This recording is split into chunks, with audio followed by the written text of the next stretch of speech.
نحمده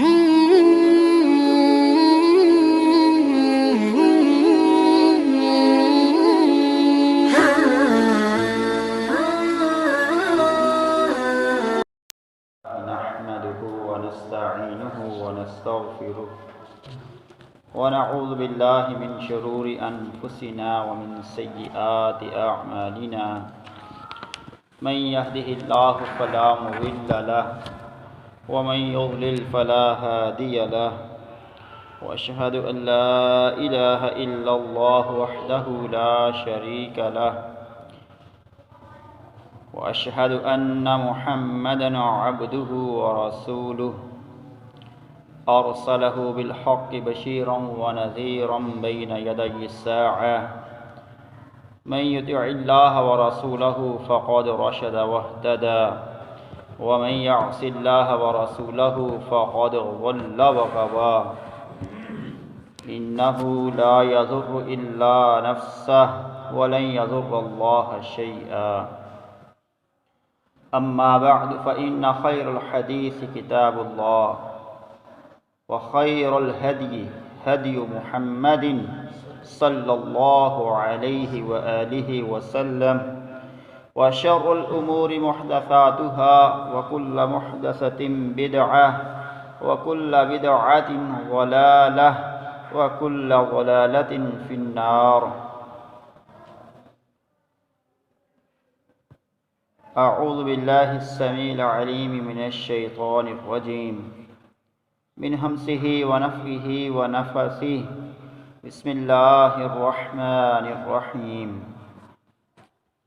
قد أفلح المؤمنون الذين هم في صلاتهم خاشعون والذين هم عن اللغو معرضون والذين هم للزكاة فاعلون والذين هم لفروجهم حافظون إلا على أزواجهم أو ما ملكت أيمانهم فإنهم غير ملومين فمن ابتغى وراء ذلك فأولئك هم العادون والذين هم لأماناتهم وعهدهم راعون والذين هم على صلواتهم يحافظون أولئك هم الوارثون الذين يرثون الفردوس هم فيها خالدون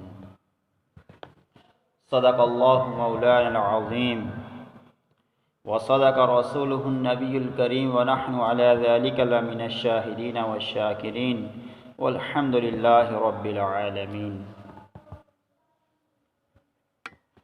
حضرات گرامی،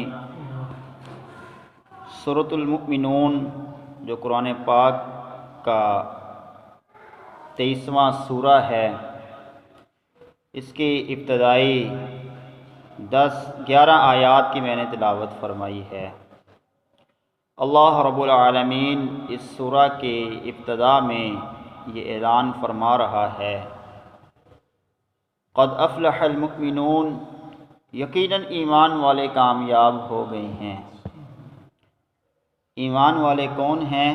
ان کی پہلی صفت یہ ہے الذین هم فی صلاتهم خاشعون، کہ وہ اپنی نمازوں میں خشوع و خضوع اختیار کرنے والے ہیں۔ اللہ اکبر۔ یہاں پر نماز پڑھنے کو اللہ تعالیٰ نے کامیابی کا معیار قرار نہیں دیا۔ انسان زمین پر پیشانی تو رگڑتا ہے، قیام کی حالت میں کھڑا ہوتا ہے، لیکن فرمایا کہ کامیاب ہونے والوں کی پہلی نشانی یہ ہے کہ وہ اپنی نمازوں میں خشوع اختیار کرنے والے ہیں۔ خاشعون کا معنی ہے دنیا سے کٹ کر اللہ رب العالمین کی طرف متوجہ ہو جانے والے۔ اور یہ کون سے اسباب ہیں جن کے ذریعے انسان کو نماز کے اندر خشوع و خضوع حاصل ہوتا ہے؟ حضرات گرامی، چونکہ ہم اجمی ہیں، عربی زبان سے واقف نہیں ہیں، تو نماز کو سیکھنا ہم پر لازم ہے، اس اعتبار سے کہ اس کے معانی مفاہیم ہم سمجھ سکیں۔ جب تلک میں اور آپ کو نماز کے اندر پڑھے جانے والے جو وظائف ہیں، جو دعائیں ہیں، ہم ان کو سیکھیں گے نہیں اس حد تک کہ ان کے معانی ہماری سمجھ میں آ جائیں، اس وقت تک ہماری نمازوں کے اندر خشوع خضوع پیدا نہیں ہو سکتا۔ یہ تو وہی بات ہوگی کہ طوطے کی طرح رٹ لیا ہے، طوطے کو کیا پتہ کہ جو میں کہہ رہا ہوں ان الفاظ کی سنگینی کیا ہے، ان کی اہمیت کیا ہے۔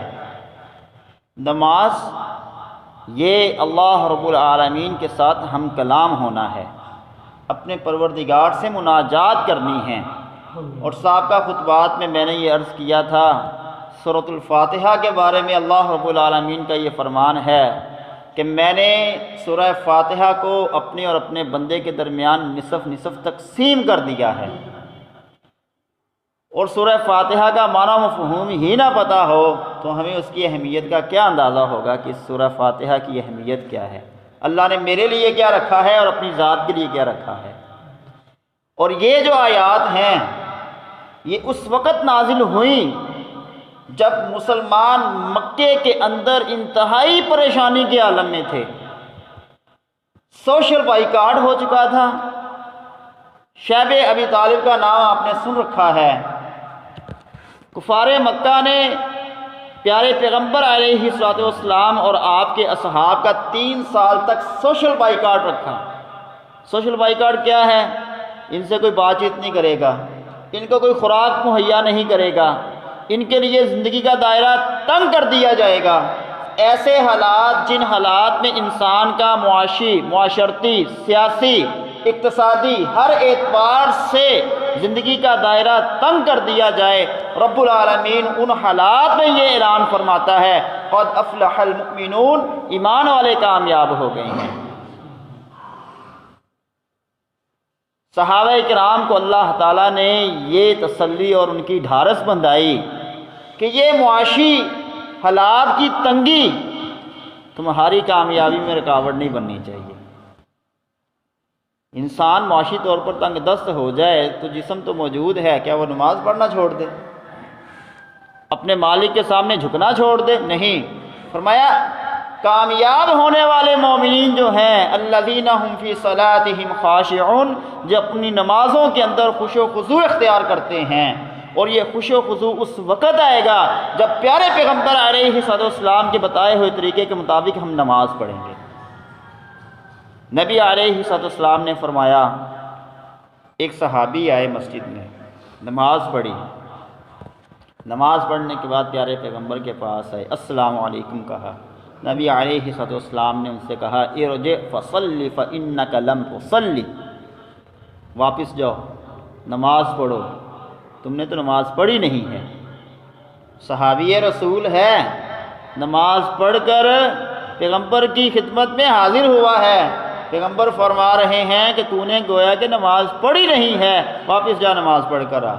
دوبارہ جاتا ہے، پھر آتا ہے، پھر سلام عرض کرتا ہے، پیارے پیغمبر پھر یہی الفاظ فرماتے ہیں ارجع فصلی فانک لم تصلی۔ صحابی پھر جاتا ہے، پھر نماز پڑھ کر آتا ہے، پیارے پیغمبر علیہ الصلوۃ والسلام سے پھر یہی کہتے ہیں اللہ کے رسول مجھے جیسے نماز پڑھنا آتی تھی میں ویسے ہی پڑھ کر آ گیا ہوں، آپ مجھے سکھلا دیں۔ کیا وہ نبی صلی اللہ علیہ وسلم کے طریقے کے مطابق نہیں پڑھ رہا تھا؟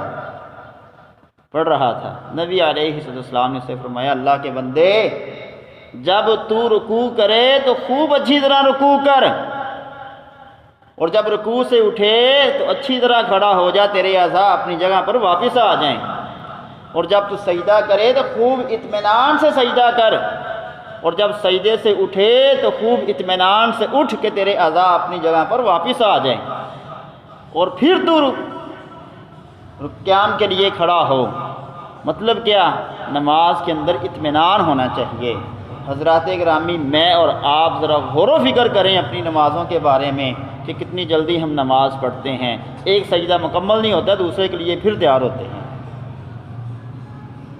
یہ وہ انسان جو عربی ہے، عربی زبان سے واقف ہے، جو الفاظ اپنے منہ سے ادا کر رہا ہے اس کے معانی مفاہیم کو سمجھتا ہے، لیکن سمجھنے کے باوجود اپنی نماز کے اندر جلدی کرنے والے کے لیے پیارے پیغمبر فرما رہے ہیں کہ تو نماز نہیں پڑھ رہا، دوبارہ نماز پڑھ۔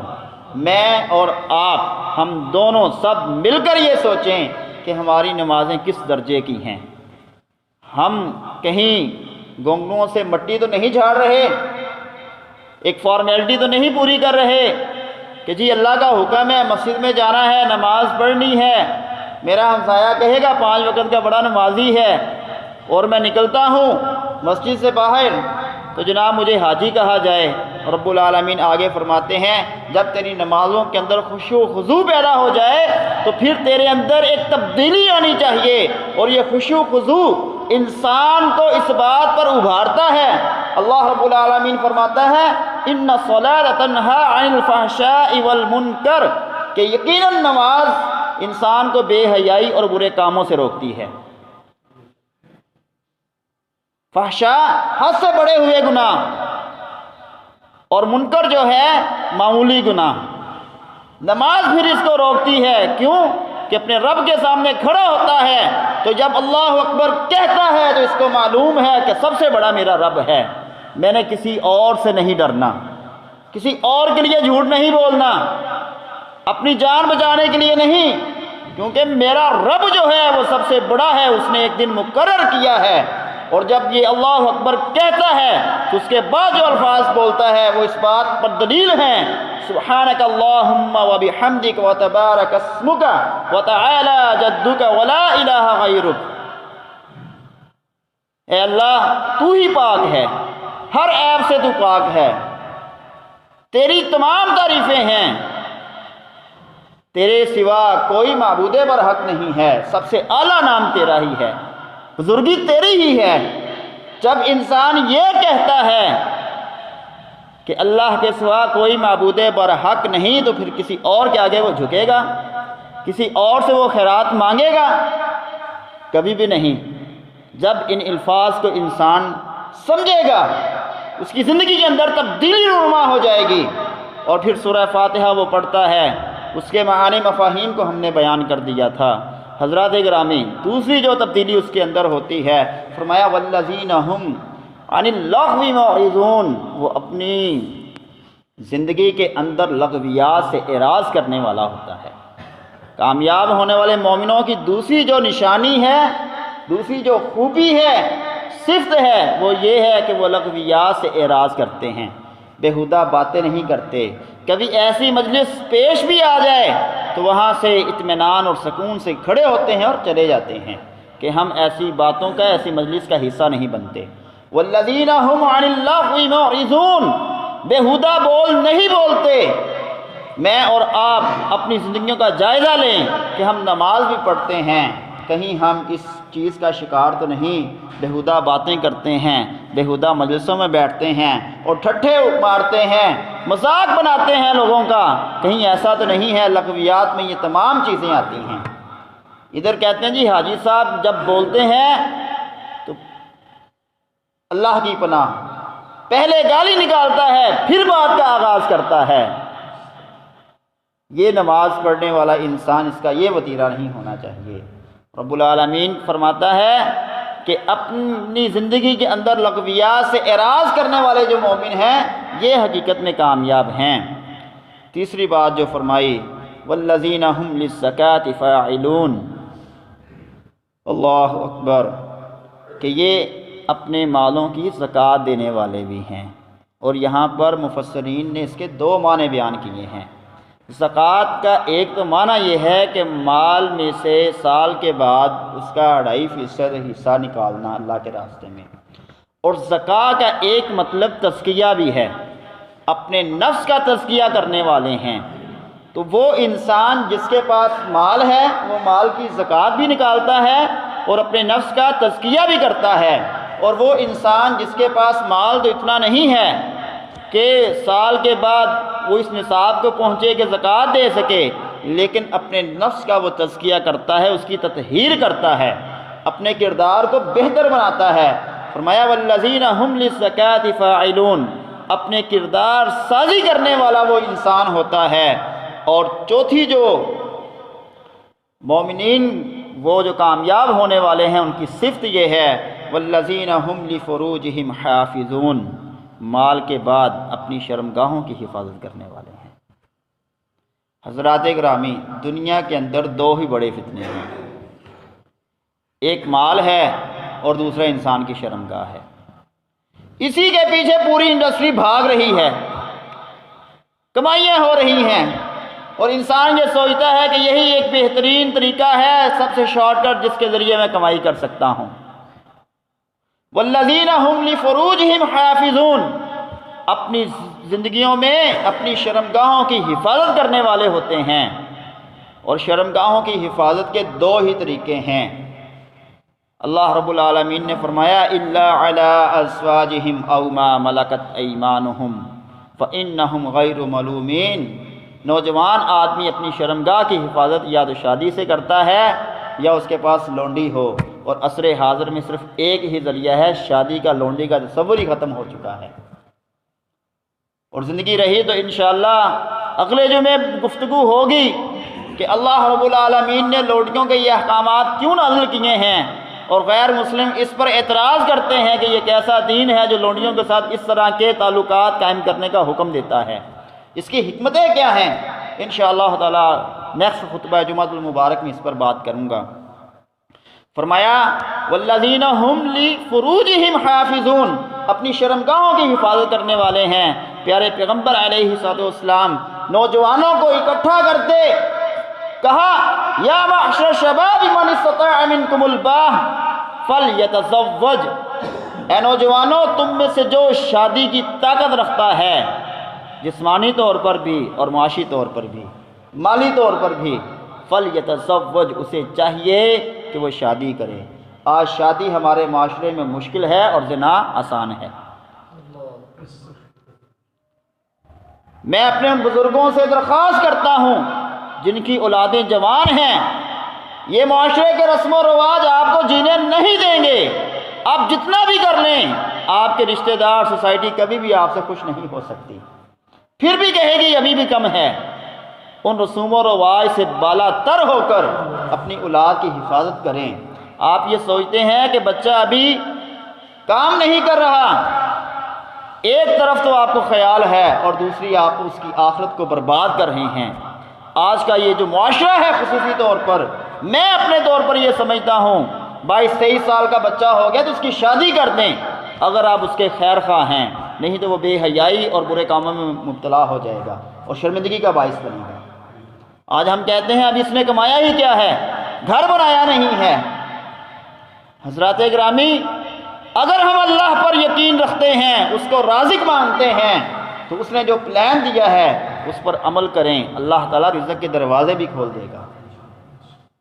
اپنی بچوں کی تربیت کریں اور شادی کے معاملے میں تاخیر نہ کریں، اور شادی کے اندر رکاوٹیں بننے والی جو چیزیں ہیں وہ ہماری اپنی خواہشات ہیں، اور اللہ تعالیٰ نے بارہا مقامات پر یہ فرمایا ہے کہ انسان جب خواہشات کے پیچھے لگتا ہے تو اپنے آپ کو ہلاک کر لیتا ہے۔ اور ہمارے معاشرے میں ایسے لوگ موجود ہیں، فیصل آباد کے اندر ایک آدمی 5 وقت کا نمازی، اللہ کے راستے میں بڑا خرچ کرنے والا، میرے پاس ہے، کہتے میرے لیے دعا کریں کہ اللہ تعالیٰ میری بیٹی کے لیے کوئی بہتر سبب پیدا کر دے۔ تو ان کے ہمسائے میں سے ایک آدمی نے بتایا حافظ صاحب اس آدمی کے پاس اتنے رشتے آتے ہیں، ٹھکرانے کی ایک ہی وجہ ہے، یہ کہتا ہے میرے پاس اتنی جائیداد ہے، یہ جو لڑکے والے آ رہے ہیں ان کے پاس اس سے کم ہے۔ اندازہ کریں 5 وقت کا نمازی انسان تو بیٹیوں کی شادی کیوں نہیں کر پا رہا؟ اپنے سٹیٹس کو ملحوظ خاطر رکھتے ہوئے، جب تک میرے سٹیٹس کے مطابق رشتہ نہیں ملے گا میں شادی نہیں کروں گا۔ بیٹیوں کو حج بھی کروایا اور بیٹیاں یہ کہتے ہوئے سنی گئیں کہ ہمارا باپ ہمیں بوڑھا کر کے بیاہے گا جب ہماری زندگی بیکار ہو جائے گی۔ تو معاشرے کے اندر انسان ایک طرف کہتا ہے کہ اچھا سبب پیدا نہیں ہوتا، اور جو اسباب پیدا ہوتے ہیں ان کو دور کرنے والا وہ خود ہی ہوتا ہے۔ اللہ رب العالمین فرماتا ہے فمن ابتغى وراء ذلك فاولئك هم العادون۔ اپنی شرمگاہوں کی حفاظت کرنے میں جو انسان شادی کرتا ہے اس پر کوئی کسی قسم کی ملامت نہیں ہے، اور اس کے علاوہ کوئی راستہ وہ اختیار کرتا ہے، اور وہ راستہ اختیار کون کون سے ہیں ہمارے معاشرے میں اس کے علاوہ موجود ہیں، وہ جو بھی طریقہ اختیار کرے گا اللہ تعالیٰ کے ہاں وہ طریقہ قابل گرفت ہوگا۔ اللہ رب العزت مجھے اور آپ کو صحیح معنوں میں مومنین کی ان صفات کو اپنانے کی توفیق عطا فرمائے۔ وآخر دعوانا الحمدللہ۔